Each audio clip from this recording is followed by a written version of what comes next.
Well, that one sliced away right. Definitely gonna end up in somebody's backyard. Have you ever thought about buying a house on a golf course?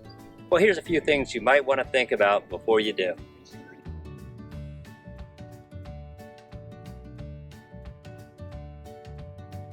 While there can be a lot of pluses to living on a golf course, there's a couple of downsides that I wanted to discuss. Number one is golf balls flying into your yard and possibly flying into your house, maybe breaking a window. So when you're looking at purchasing a home on the golf course, you need to look at it where it is on the location of the hole that you're going to be buying it on. So here we have a par 4.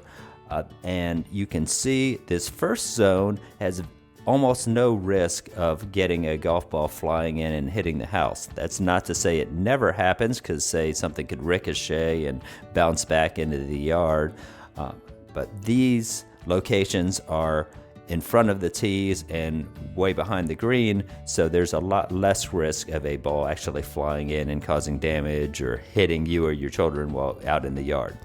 Now the next zone is the low risk zone, and this is because it's close enough to the greens or the tees that there's less chance that the balls are just going to shoot off and fly sideways in there. Now this is not no risk, this is just less risk. So that means you will be seeing golf balls in your yard. Understand, these are amateur golfers who are normally playing at this. It's not the same as seen on TV, and the balls tend to fly in all different directions.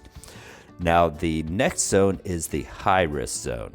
So the high risk zone, you are almost guaranteed that you will be getting golf balls in your yard.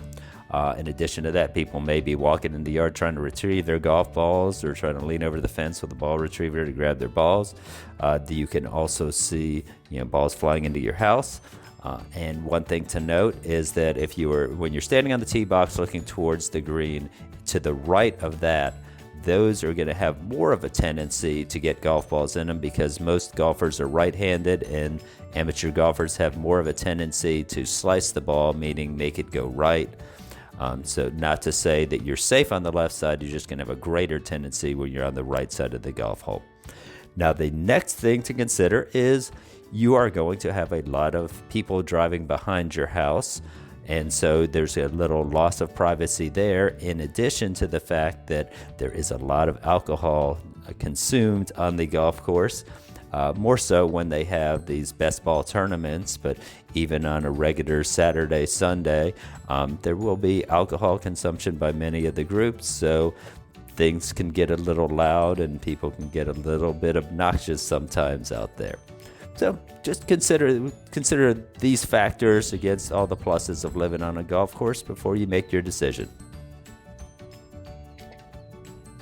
If you don't want your next home buying experience to be subpar, whether you're buying a house on a golf course or buying a house anywhere, remember the 3 most important rules about real estate: location, location, location.